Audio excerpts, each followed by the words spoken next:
Welcome to Chapter 1, Information Systems Security. We're going to explain information system security and its effect on people and businesses.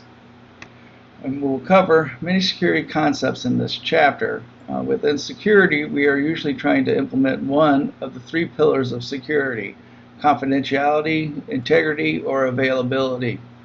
If you understand which of the three you are focused on, you'll be able to easily answer most security-related questions on exams, especially for certifications. We will also cover the 7 domains, as well as calling out the weakest link within IT infrastructures. Finally, we will cover security policies and data classifications. While many may consider the Internet and the World Wide Web to be one and the same, they are technically different. The Internet is a series of tubes. Oh, wait, no, sorry, I couldn't help myself. Anyway, the Internet is a worldwide network made up of governments, organizations, and businesses, which is utilized by billions of users. Technically, the Internet is a massive group of networks that are linked together. The World Wide Web is a collection of web pages that are interlinked together and are just one of the many services that are provided by the Internet. The World Wide Web is also a system that defines how documents and resources are related across the Internet. Here are just two major data breaches, one from 2013, the other from 2015. In 2013, Adobe had a data breach of over 150 million accounts that were leaked. This also included loss of credit card data and loss of login credentials. In 2015, the U.S. government's Office of Personnel Management was hacked, resulting in the loss of Social Security numbers, names, place of births, and addresses for over 22 million people. Cyberspace is our new digital frontier. Cybersecurity is the duty of every government that wants to ensure its national security. And data security is the responsibility of every organization that needs to protect its information assets and sensitive data. Also, the cybersecurity is really any kind of security that is protecting the Internet or dealing with the Internet typically. So from an organizational standpoint, if you're trying to secure your corporate information from the Internet and other individuals off the Internet, that's also cybersecurity, but it is also very closely related to data security or just security in general. Internet of Things connects personal devices, home devices, and vehicles to the Internet. More and more data that we need to protect is brought online every single hour, every minute. But the Internet of Things is really taken off, and we have all these data points, all these devices that are able to send data or store data or use data over the Internet or networks. It is amazing what we're able to do and what we will be able to do. So risks, threats, and vulnerabilities. Right? So risk is the likelihood that something bad will happen. The threat is an action that could damage the asset. And vulnerability is a weakness that allows a threat to be realized or to be able to have an effect on the asset. So the risk is just the likelihood. Something could happen, but how likely is it, and that's your risk. The threat is an action, somebody can, stealing your passwords or, stealing your data. Those are threats, right? They could steal it. And a vulnerability is a weakness, say a bug in the software that allows the threat to be able to steal your data to be realized. So that's a vulnerability. It's just the weakness in the software or something similar to that. Information system, right? That includes all the hardware, the operating systems, applications, software. They all work together to collect, process, store data for individuals and organizations. That's the information system. So information system security is just security or protection of the information system and the data used within the information system. There are several U.S. laws in place that certain organizations need to comply with. There are also industry standards such as PCI that require organizations to comply. PCI is the payment card industry security standard, and any organization that accepts credit card payments needs to comply with this standard. If you're actually dealing with the credit card data, you need to comply with PCI. Some organizations get around this because they use a third party, such like PayPal or something like that, and that third party has to be responsible for the PCI because they're the ones taking the actual credit card data, and they're just passing on the money to the vendor. But anyone that actually deals with the credit card data or actually taking and storing or using the credit card data must comply with the industry standard of PCI. And then you can see these others within the U.S. If you're education, you deal with FERPA. We deal with FERPA. It's with the access to your student records. We have to comply with that. Government has FISMA. Corporations have SOX. Healthcare has HIPAA. And then bank and insurance has the GLBA. So if it's a bank insurance company that's also a corporation, they have SOX and GLBA, right? And if they also do health insurance, they probably have to deal with HIPAA. So you can have one or more or all of these. Well, probably not all of them, but depending on your organization, you will have to comply with certain laws. Here is the what's called like the security triad or triangle. You have confidentiality, only authorized users can view information. Integrity, only authorized users can change information. Availability, information is accessible by only authorized users whenever they request the information, right? And the reason it's done in this triangle fashion is a lot of times you can offer a lot of these, but it's kind of, you have to focus on the area because you really can't always do all three 100%. Well, it's not so bad, but when you're securing devices and that, one of these is going to take a priority over the other. It's just going to happen. But you're still going to want integrity. You're going to want availability. You're going to want confidentiality, but not always confidentiality. Maybe availability and integrity are going to be higher priority because maybe it's public data. But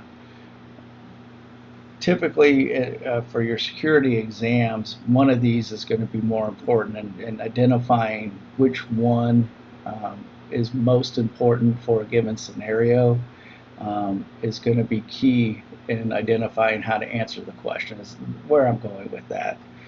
Technically, they're all valuable and could be equally important for a solution. But when you're talking about exam questions, typically they choose one over the others. Confidentiality, right? You're trying to keep the data private, right? These are examples like intellectual property of a business, data of individuals, or national security documents. You want to keep these confidential, so only authorized people have a need and can access it or see it. Some ways to do confidentiality is cryptography. We can encrypt the data, or basically hide the data, keep it away from unauthorized users. And so it's part of encryption. So you have the encryption, or you take the ciphertext, which is plain text or readable text, and clear text is the readable text, and when you encrypt it, it turns into ciphertext, which is more scrambled data as the result of encrypting clear text. And here is an example using a virtual private network tunnel. So everything that goes through that tunnel is encrypted.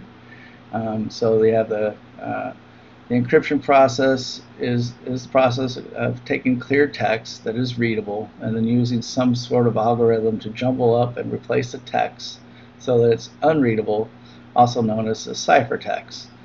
Then the ciphertext is eventually decrypted and restored to clear text when it needs to be used.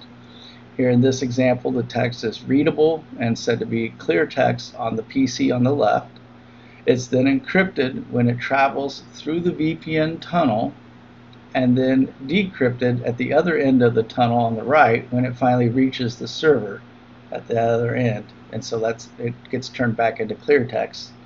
And the process works in reverse. So when the server sends data to the PC, it's in clear text on the right, goes into the tunnel, gets encrypted, it's ciphertext, and it goes through the internet, goes to the router, then it gets decrypted and back into clear text back to the PC. Integrity, right? So this is guaranteeing your data is not corrupted or altered. It's valid, it's accurate. That's the integrity. You want to maintain your data so that it's usable. Right? Your data is not very usable if somebody can come in and alter it and change the data.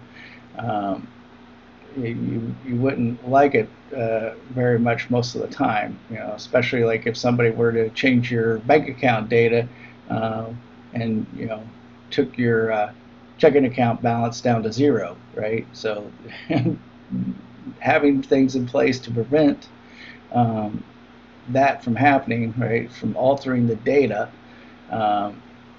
is integrity. We want the integrity of our data to stay safe and not be altered, always be valid and accurate data throughout the whole process.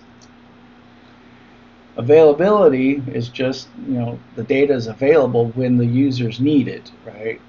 When at the time the users need it, and where the users need it.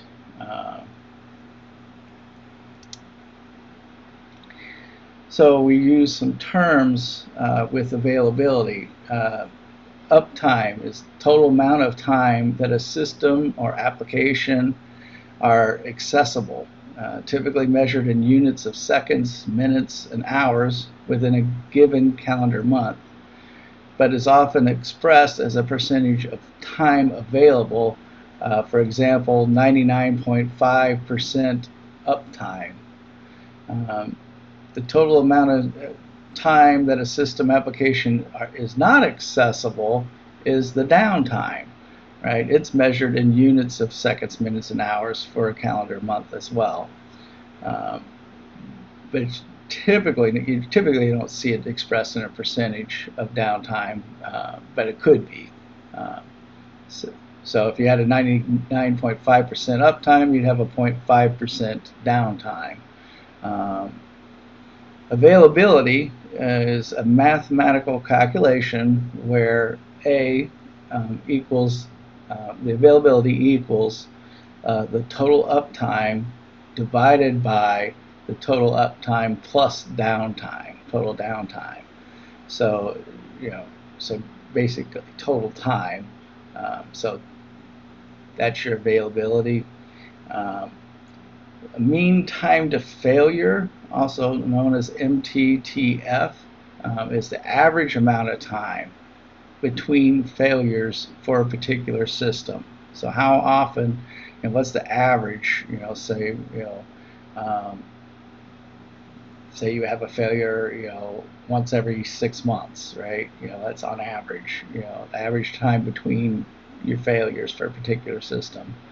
Mean time to repair is the average amount of time it will take you to repair a system when it's failed. And the goal is to bring back the system up as quickly as possible, right? So the mean time to repair is the actual amount of time it takes to repair a system. So you want that, the lower the number, the better. Mean time between failures, the predicted amount of time between failures of an IT system during operation, the MTBF, or mean time between failures. And then recovery time objective, RTO, the amount of time it takes to recover and make a system available for use after an outage, right? That's our objective, right? Amount of time it takes to recover the system, the RTO, recovery time objective.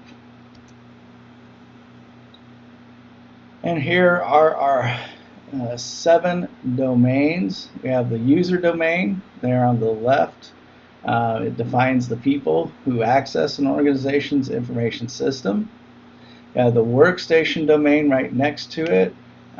It includes desktop computers, laptop computers, special purpose terminals, or any other device that connects to the network that the users use. The LAN domain is next. A collection of computers connected to one another or to a common connection medium, such as wireless or Ethernet, right? So that's the LAN domain. And then a LAN to WAN domain is where the IT infrastructure links to wide area networks and the internet. The WAN domain connects remote locations, right? So you see in this picture here, the WAN domain connects our user domain to a it looks like a data center is what it looks like. And then you've got the remote access domain on the bottom, towards the center. And that connects remote users to an organization's IT infrastructure, right? So it shows that remote access domain connecting into the LAN to WAN domain at the router, which is where that would actually usually occur. And then you have the systems application domain, and holds all mission critical systems, applications, and data. And that's that far right bottom corner. You see the systems applications domain. So those are our 7 domains. We'll go through those a little bit more, right? So the user domain uses roles and tasks, responsibilities, and accountability, right? So the roles and tasks, how do users gain access to the system's applications data? And it depends on their defined access rights, and we can use roles and tasks to determine that. Responsibilities, employees are responsible for the use of their IT assets and the company assets. Accountability, usually HR department is accountable for implementing proper employee background checks and security for administering the user access, things like that. Common threats in the user domain, right? So you have lack of user awareness, right? So to mitigate that, we can conduct security awareness training, display security awareness posters, insert reminders and banners, greetings and send email reminders to employees to bring up their awareness. User apathy towards policies. You can conduct annual security awareness training again, implement acceptable use policy, update staff manuals and handbooks, and discuss status during performance reviews. User violating security policies, right? You can place the employee on probation. You review the acceptable use policies and employee manual with the employee. Discuss status during performance reviews. So basically, during the review, you can take care of this. Or then, of course, the worst case is you let the user go. User inserting CD, DVD, USB with personal files, right? So basically plugging in or utilizing unapproved devices on the network that, and then also bringing and commingling data, right? So ways to mitigate that is to enable automatic antivirus scans for inserted media files, etc. You can also prevent the insertion of media devices, such as the USB device. You can actually prevent that, and you can enable email antivirus scanning for emails with attachments, things like that. Can help mitigate it. User downloading photos, musics, or videos, right? We can enable content filtering, again, antivirus scanning of email attachments, and just in general antivirus scanning. Content filtering security appliances can be configured to permit or deny specific domains. And then your acceptable use policy as well. Informing users what's acceptable, what's not. User destructing systems, applications, and data. All right, so hopefully you restrict access for users to only those systems, applications, data that they need to perform their job. And then minimize write or delete permissions to the data owner only. Should help prevent destruction and loss of data. Disgruntled employees attacking organization or committing sabotage. We can track and monitor abnormal employee behavior, any erratic job performance. Definitely you want to make sure you monitor employees that don't ever take time off for vacation. You also want to make sure that certain roles don't have total power where they can, create, improve, and sign off on certain processes, things like that. Monitor use of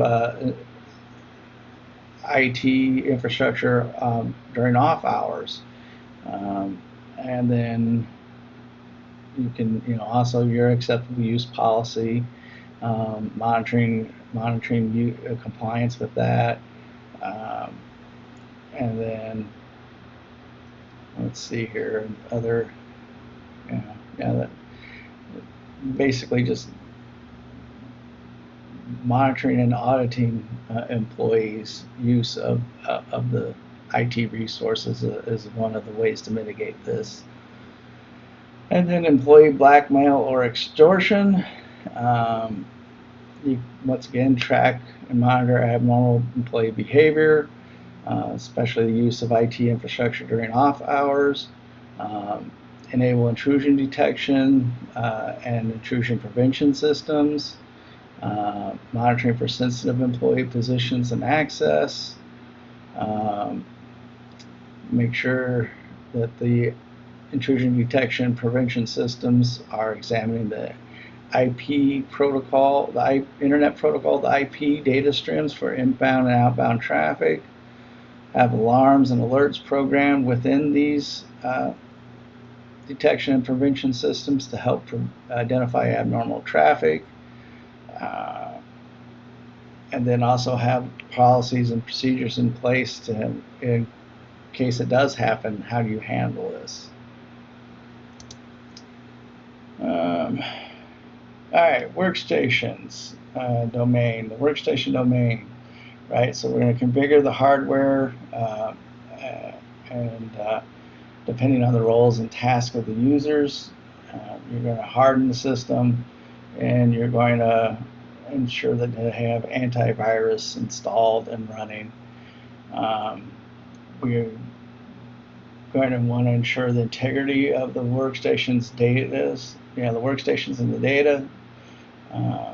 Want to be accountability, so the director of IT or the head of IT is generally in charge of ensuring that the workstation domain conforms to the policies.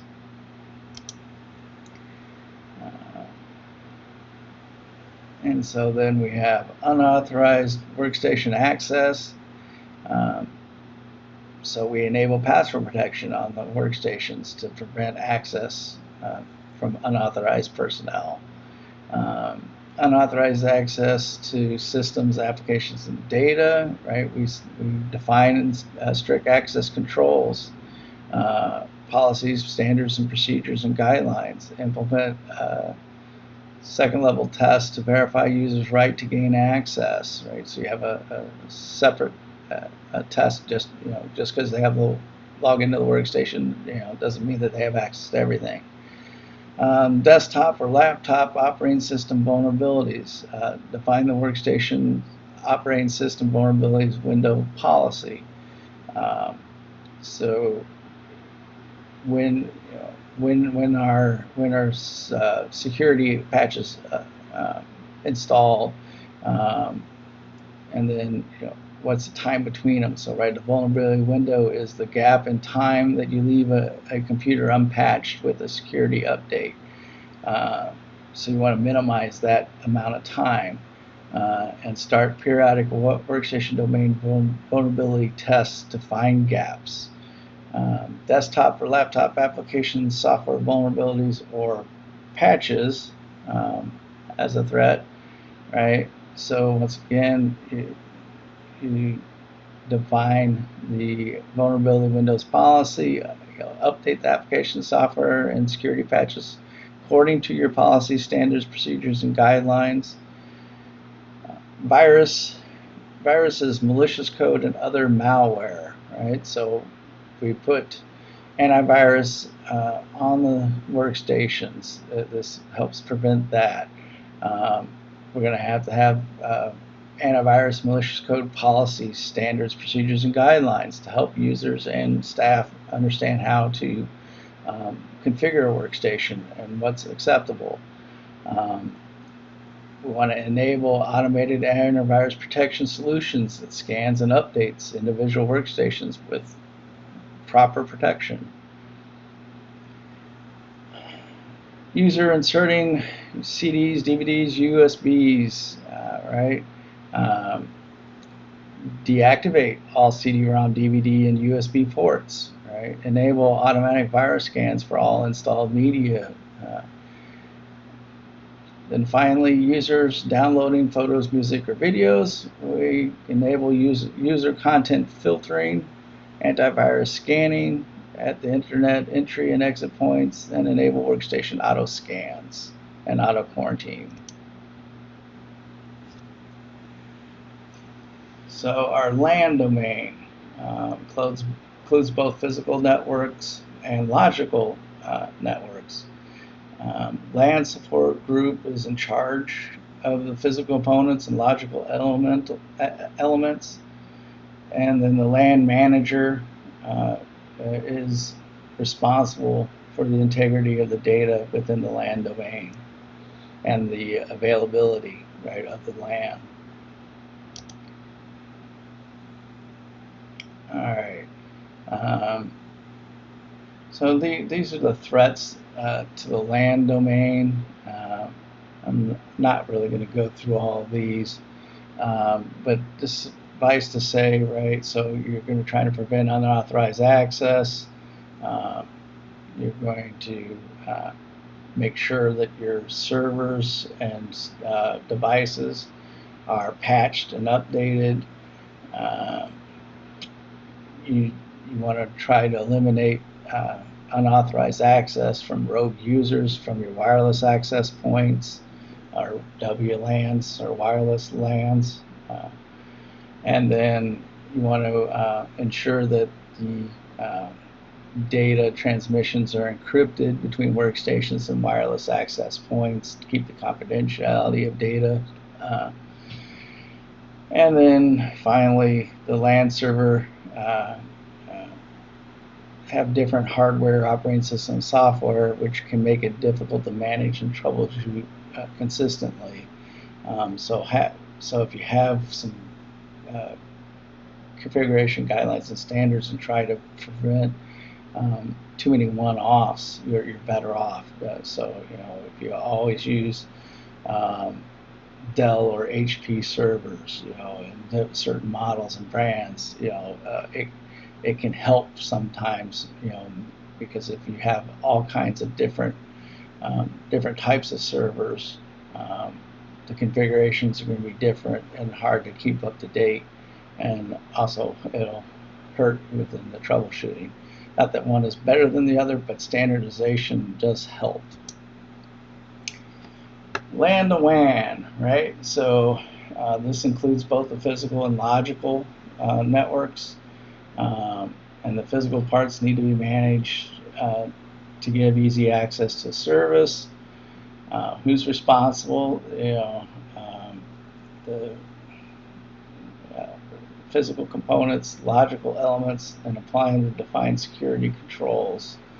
And ensuring the LAN to WAN domain security policy standards, procedures, guidelines are used, right? So this is more network to network, and still probably going to fall under your LAN manager responsibility. So yeah, you're definitely going to want to prevent probing and port scanning. You're going to disable pinging and probing and port scanning. Probably turn ICMP off, things of this nature. You're going to monitor and try to prevent intrusions from unauthorized access. You're going to try and patch all your routers, firewalls, and network appliances as soon as possible to keep them from having issues from vulnerabilities. So you're going to update these devices on a very frequent and very tight time window.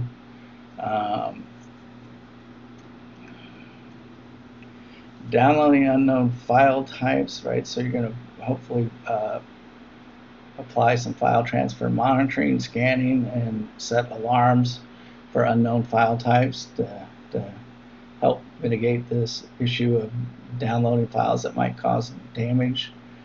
And then the same with email attachments with embedded URL links, having it scanned with antivirus and quarantine unknown file types, things like that from emails can go a long way.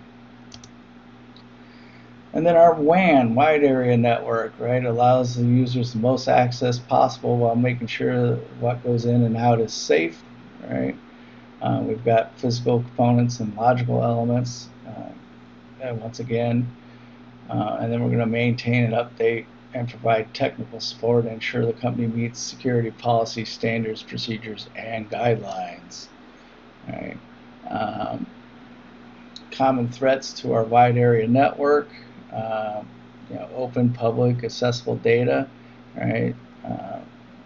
We'll prevent that a little bit with our acceptable use policy.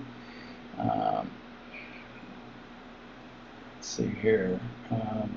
most traffic internally will be sent in clear text, but you can establish VPNs, or you can encrypt certain data, especially very important data should be encrypted, and you might need some data classification in the organization to help with this, what needs to be encrypted. But definitely using virtual private networks or VPNs to encrypt data between devices is a good way to help mitigate this. Right, once again, that's the same for eavesdropping. VPNs are very good for that. You're using encryption. Vulnerable to malicious attacks, right? So there's intrusion detections, intrusion prevention systems, and other countermeasures that you can employ.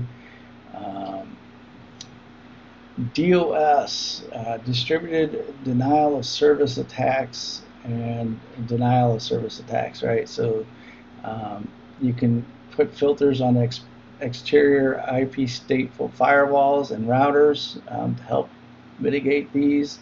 A lot of ISPs also help with this, but it's getting a lot better. A lot of the equipment has a lot more options nowadays to help with these, but it is still a threat. The encryption of information and data, right? Once again, if you encrypt the data, that helps resolve that issue. But then also backup and store data in offsite data vaults that also been tested. You need to test your backups in your recovery process. And then applications are inherently insecure. TCP IP applications such as HTTP or FTP, they're inherently insecure. So once again, using encryption, VPNs, things like that might help with that. But right, and then definitely don't use a TCP IP app with any TCP IP application that uses confidential data without proper encryption.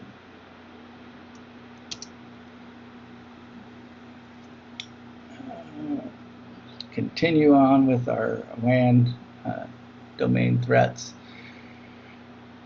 Commingling of traffic from the same service provider and router infrastructure. Once again, encryption, right? Maintaining the availability, so you have built-in redundancy or multiple connections to the internet. Redundancy is a good thing. It's expensive, but it is a good thing when things fail or somebody brings you down, right? Using SNMP, or Simple Network Management Protocol, and maliciously, right? So SNMP is a very wonderful tool for administrators to use, but if a hacker or some bad actor gets able to access your devices using SNMP, it can be really devastating. So creating a separate network for your management of your devices that use SNMP that is not accessible to the average user is one good way to enable this, and only allow SNMP on that network, that isolated network, and you can use strict firewall ACLs, allowing SNMP to the LAN and WAN domain only from certain devices, and then setting, you can definitely set SNMP alarms and security monitoring 24/7, 365. That's not a threat. That's a solution that you can outsource your security operations and monitoring and expand services to include managing security. Yeah. Remote access domain, right? So this allows your mobile users or offsite users to connect to their IT infrastructure and use the systems over the public internet, right? We want to maintain, update, and troubleshoot the hardware and any logical remote access connection. And we want to ensure that the remote access domain has good security standards, methods, and guidelines, and that we use them. One of the threats to remote access is brute forcing or user IDs and password attacks, and so requiring a lengthy password, over 8 characters helps with this. They have to go through too many combinations. The longer the password is, the harder it is for brute force to work. Definitely takes more time. Multiple logon, retries, and access control attacks. So if you have multiple failed logins, you can block logins for a certain amount of time and restrict access, or even lock out the account, period, and they have to call in and get it unlocked. Unauthorized remote access to IT systems and data, right?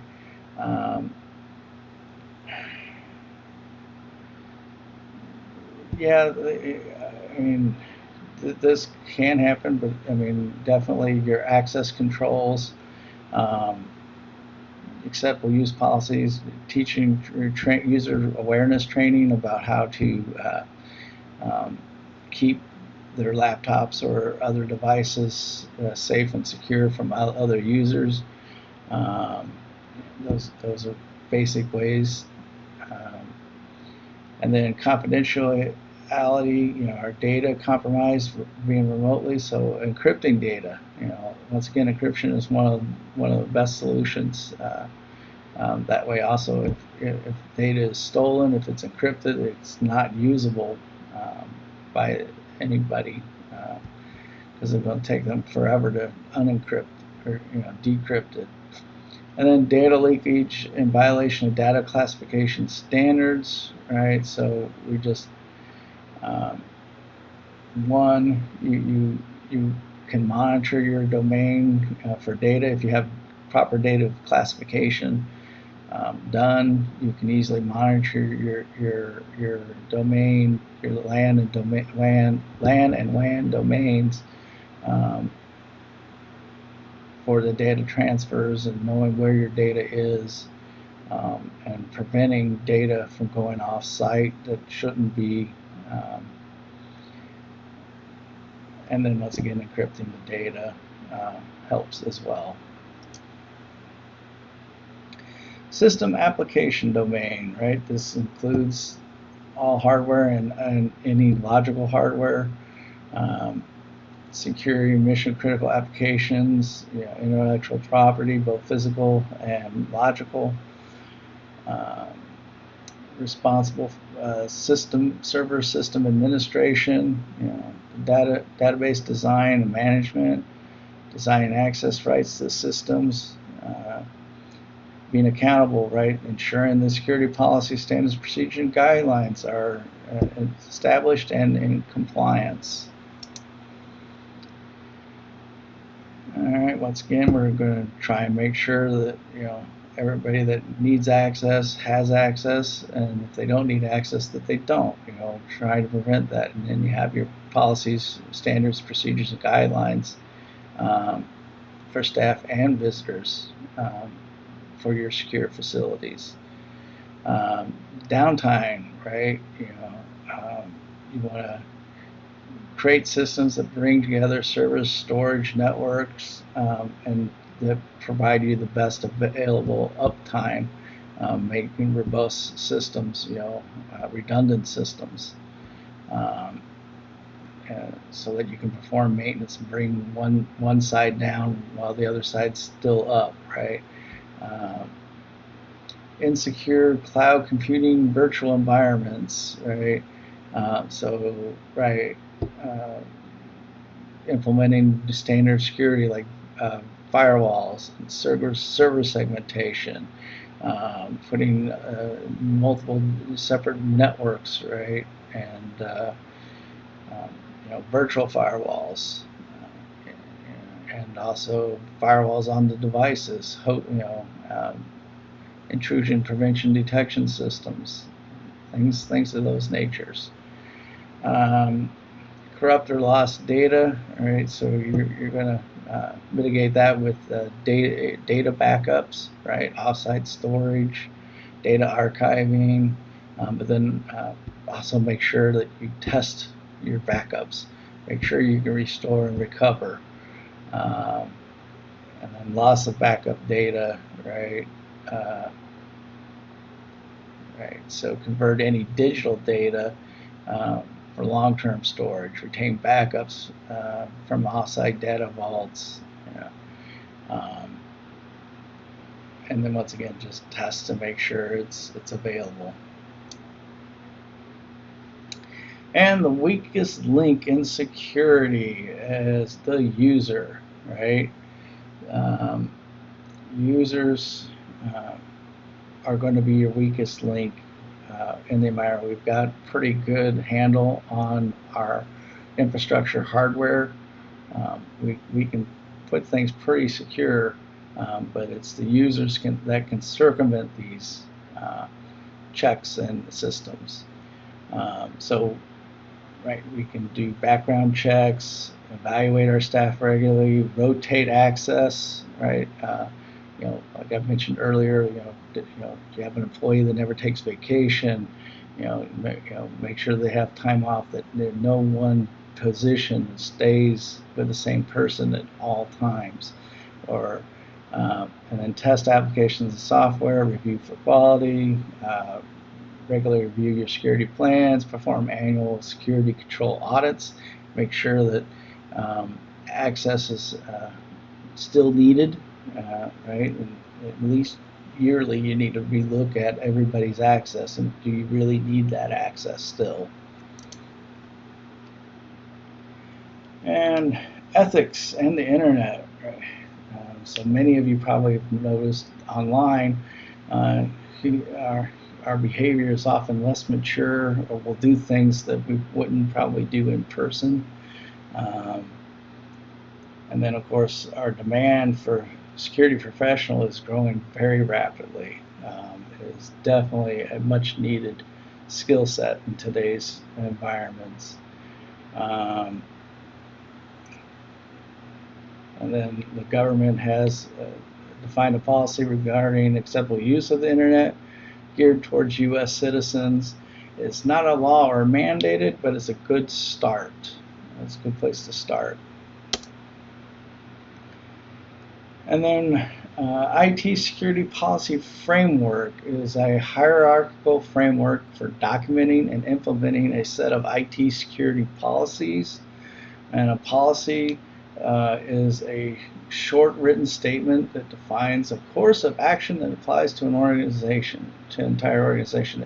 I consider a policy the high level, what the CEO and the C-suite of high-level leadership is, going to be concerned with. It's, at a high level. Say like for a password policy, you would say user must use a complex password, right? Just short enough, brief enough, it gets the point across. Then you have a standard, is a detailed written definition of how software hardware are to be used, right? And so this might be where you say the password policy needs to be complex by being 8 characters using certain special characters, right? You get a little bit little more into it. And then the procedures is written instructions on how to use this policy. So on Windows, this is how you set a complex password on the computer, or on a Mac, or on Linux, right? Your procedures are going to be specific. You know, how do we actually implement this? And then guidelines, you know, might, you know, be, you know, don't use, you know, known words, etc., things like these, right? You know, and tips, procedures, you know, guidelines. You know, we've ran across, if you use this, you know, in your password, sometimes you have a problem, right? You know, these are guidelines. So that's how they kind of flow. And here's an example how policies and standards, procedures, and guidelines would be implemented. Right, you have various policies, and each policy has the standards, procedures, and guidelines under that. And definitely in the procedures, you know, you could definitely, and guidelines, you can have. But each policy can have multiple standards, procedures, or guidelines.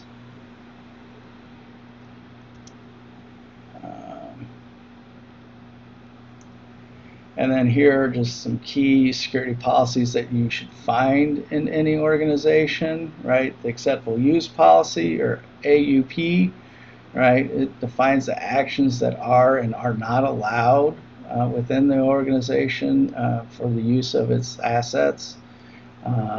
This policy is geared to the user domain and trying to mitigate risk between the organization and its employees. Security awareness policy defines how to ensure that all personnel are aware of the importance of security and behavioral exceptions on their organization's security policy. How should they behave? It's specific to the user domain. Is relevant when you need to change organizational security awareness behavior. Asset classification policy defines an organization's data classification standard. Tells what IT assets are critical to an organization's mission. It usually defines the organization's systems, uses, and data priorities, and identify assets within the 7 domains of a typical IT infrastructure. Asset protection policy. This policy helps organizations define a priority of mission-critical IT systems and data. Policies align with an organization's business impact analysis, or BIA, and is used to address risks that could threaten the organization's ability to continue operations after a disaster. Asset management policy. This policy includes the security operations and management of all IT assets within the 7 domains of a typical IT infrastructure.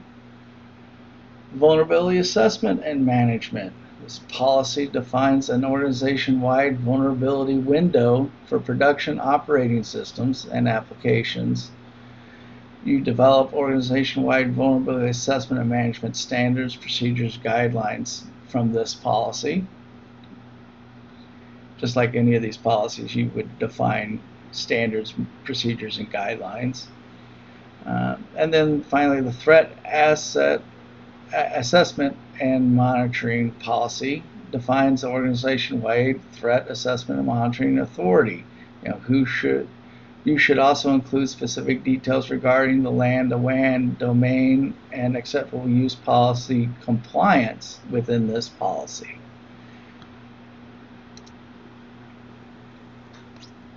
And finally, we have data classification standards, right? So these are typical, but your organization may choose different classifications, but typically you're going to have something similar to this. You have private data, which is data about people that must be kept private. Confidential data, information or data owned by the organization. Right? Internal use only is information or data shared internally by the organization, but you don't want it to go public. And then public domain data is information or data that's shared with the public, and it's okay to share with the public. Many organizations struggle with data classification because it's really hard to mark up and identify all your data within an organization, but it is becoming more and more necessary that organizations have a total control over the data, at least with their confidential internal use and private data. I mean, those, the private data, confidential data, internal use data, you definitely need to identify those because they have different treatments and way of securing that type of data. Whereas public domain data, yeah, it's good to know it's public domain data, but it needs the least security, right? So that is the end of chapter 1, and I will see you in our next video for chapter 2.